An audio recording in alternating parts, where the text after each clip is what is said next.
This is day 6 of me riding my bike from Missouri to Oregon.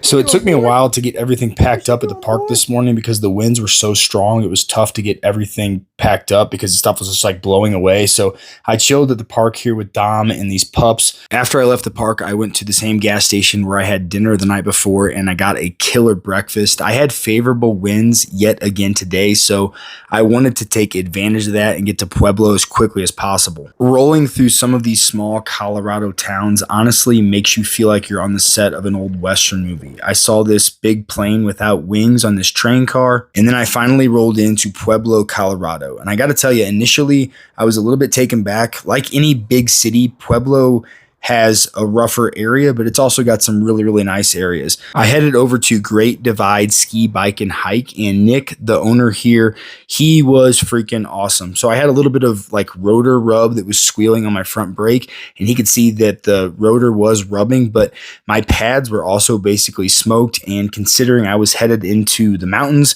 we figured we would replace those, but he took the time to make sure everything was like perfect on the bike before I left. I also got some chamois butter, but I cannot recommend this place enough. If you are rolling through Pueblo, check out this bike shop. Bones and Nick at the bike shop highly recommended Jose's Mexican restaurant, so I went there and I met Les and Carol. We had a really, really nice conversation, and when I went to go pay for my meal, they had already left. The lady said, "Oh no, they paid for you." And so thank you so much, Les and Carol. That was super nice of you. And I'm learning that, I love riding my bike, I love camping, I love being outside and doing all these things, but the people that I'm meeting on this trip are what makes this so special.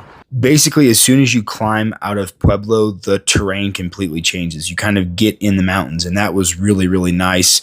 It kind of was overcast, and I was on my way to Canon City. It was about 50 miles to Canon City from Pueblo, and there was a good amount of climbing. There were some super steep climbs, and it rained on me a little bit, but eventually I made my way to Canon City. I was absolutely cracked at this point. It was just a long day. I just decided to go to Arby's and figure out my life. I had an awesome conversation with Brad and Tina. They were super helpful and super nice.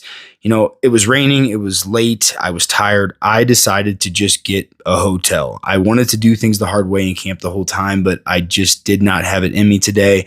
And I think getting the hotel today is going to pay huge dividends down the road. On this day, I rode a total of 103.32 miles, climbed 3,333 feet of elevation, and burned 3,293 calories.